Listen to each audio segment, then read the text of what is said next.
আমার বড় ছেলে আয়ুষ্মান এই মুহূর্ত থেকে আমার কাছে মৃত।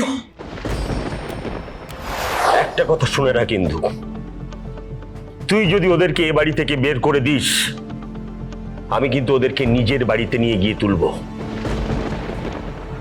কুসুমকে আমি আমার নিজের মেয়ে মনে করি। এ বাড়িতে যদি ওদের জায়গা না হয়, তাহলে আমি আমার মেয়ে জামাইকে নিজের বাড়িতে নিয়ে গিয়ে তুলব।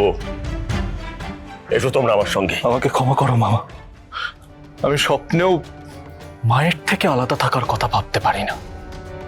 আমি মাকে ছেড়ে কোথাও যেতে পারবো না। কিন্তু ইন্দ্রাণী তো... মা আজ আমার উপর রাগ করে আমাকে তাড়িয়ে দিচ্ছে ঠিকই, কিন্তু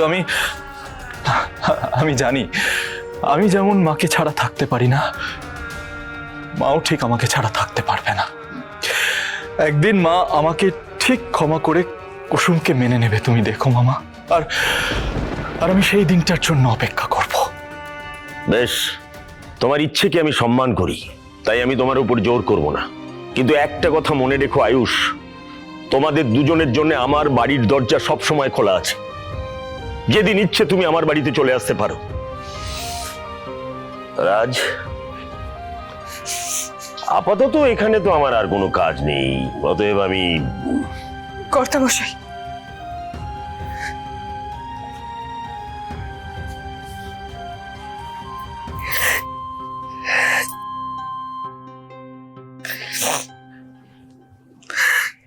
আমি তোমাকে আশীর্বাদ করি কুসুম, শুধু এই জীবনে নয়, আগামী প্রত্যেকটা জন্মে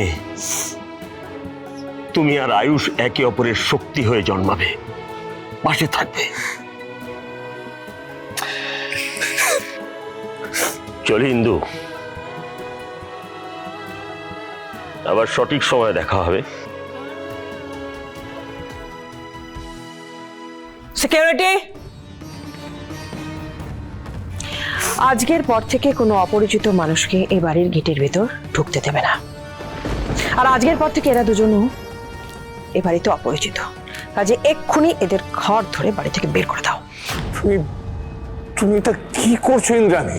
হয় ওরা যাবে, না হলে আমি যাবো। রাজ, এবার ভেবে দেখো, আয়ুষের মতন তুমিও কি কুসুমকে বেছে নেবে? কখনো না, কখনো না। তোমার সাথে কুসুমের তুলনা হয় নাকি দিদি? তুমি কোথায় এবারে চাঁদ, আর এ তো চাঁদের কলঙ্ক। কখনো না। মা তুমি আমাকে আর কুসুমকে শেষ একটা সুযোগ দেবে না? মা তুমি... রাজ, কথা বলে ওদের সময় নষ্ট করতে বারণ করো। বলে দাও এই বাড়িতে ওদের আর কোনো স্থান নেই, চলে যাক।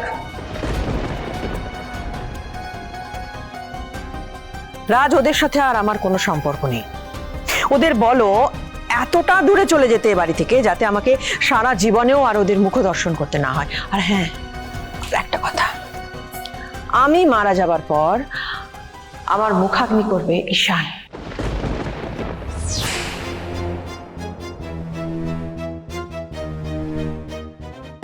সে অধিকার আর কারণ নেই, কারণ এখন থেকে আমার একমাত্র সন্তান, আমার বড় ছেলে আয়ুষ্মান এই মুহূর্ত থেকে আমার কাছে মৃত।